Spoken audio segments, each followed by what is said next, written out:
Well, good afternoon. The subcommittee will come to order, and the chair recognizes himself for an opening statement. Good afternoon, and welcome to today's subcommittee markup of 27 pieces of legislation to remove barriers to broadband deployment. The bills we are considering today will reduce or eliminate unnecessary restrictive permitting policies that threaten the success of the largest investment in broadband infrastructure this country has ever made. Said before, and I will say it again, the infrastructure law was a missed opportunity to enact meaningful permitting reform.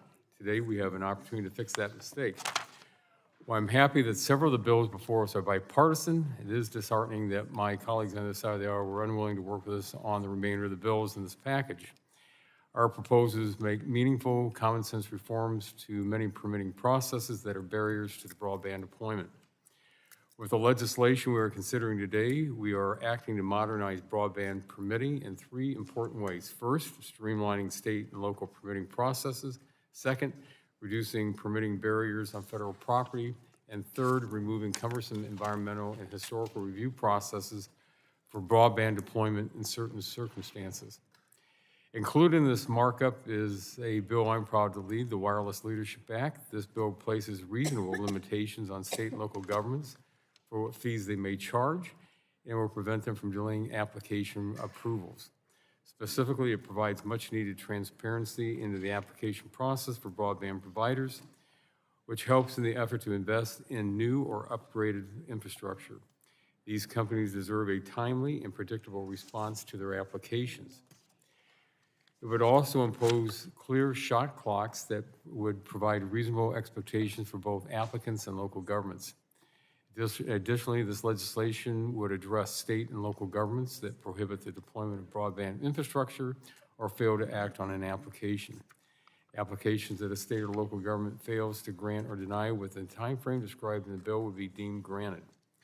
In addition to my legislation, we will forward on to the full committee 18 bills that will speed up deployment of broadband to rural areas and streamline the network upgrade process, allowing faster broadband speeds for more Americans. Additionally, we're going to consider 8 bills that take steps to streamline the cumbersome requirements that deploy broadband on federal lands. These bills will fast-track deployment, encourage network upgrades, and simplify the historical and environmental review processes. The federal government has now dedicated billions of dollars to connect all Americans through a variety of programs.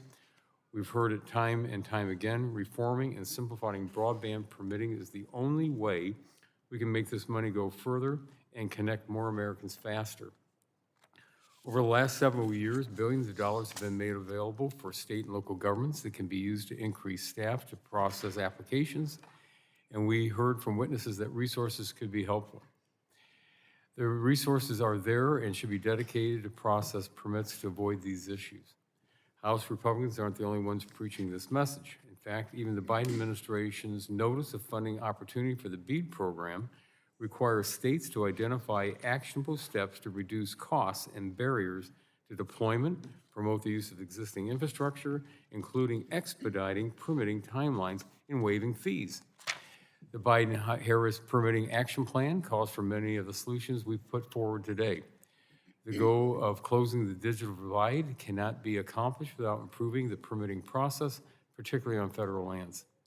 Despite these recommendations, many of the bills being considered today do not have Democrat support, but we welcome your support as we move forward to full committee. Lastly, we will consider legislation to extend the FCC Spectrum Auction Authority. It is vitally important that we continue to push for a long-term Spectrum Auction Authority solution, and this legislation is a step in that direction. I want to thank all the members of the subcommittee for their work on these measures, and I also look forward to advancing them to full committee. And with that, I am going to yield back the balance of my time and recognize the ranking member of the subcommittee, the gentlelady from California, for 5 minutes for an opening.